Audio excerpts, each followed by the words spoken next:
జగన్ గారు మాట్లాడినా, పవన్ కళ్యాణ్ గారు మాట్లాడినా, లోకేష్ గారు మాట్లాడినా, చంద్రబాబు నాయుడు గారు మాట్లాడినా, ఎవరు మాట్లాడినా ఒక్క విషయాన్ని మర్చిపోకూడదు.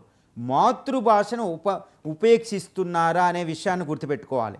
మాతృభాష అమ్మ లాంటిది, గుర్తుపెట్టుకోవాలి. తర్వాత పెద్దమ్మలు ఉంటారా, పిన్నమ్మలు ఉంటారా, స్టెప్ మదర్లు ఉంటారా, తర్వాత విషయం. ముందు అమ్మ అనేది మాతృభాష. ఇంకోటి ఏంటంటే భాషా శాస్త్రవేత్తల ప్రకారం కూడా, లింగ్విస్టిక్ ప్రొఫెషనల్స్ ప్రకారం కూడా, ఎక్స్పర్ట్స్ ప్రకారం కూడా ఒకటి మాత్రం నిశ్చయం. అదేంటి, మాతృభాషలో తెలుసుకునే విషయాలు మాతృభాషలో లెర్న్ చేసుకునే విధంగా ఏ భాషలో కూడా తెలుసుకోలేరు అనేది గుర్తుపెట్టుకోవాలి. అంటే ఇప్పుడు ఈరోజు ఆంధ్రప్రదేశ్లో 5 కోట్ల మంది ఉన్నారు. ఈ 5 కోట్ల మందికి విద్య అనేది మాతృభాషలో కొనసాగాలి. తర్వాత ఆర్టికల్ 343తో పాటు ఆర్టికల్ 80 షెడ్యూల్ 8 అనేది ఉంటుంది. అక్కడ 22 భాషలు ఉంది. అన్నిటికీ సమాన ప్రాధాన్యం, అందులో మాతృభాషను ప్రోత్సహించుకోమని రాజ్యాంగం చెప్తుంది, అద్భుతంగా చెప్తుంది. మరి మాతృభాషను ప్రోత్సాహం ఏది?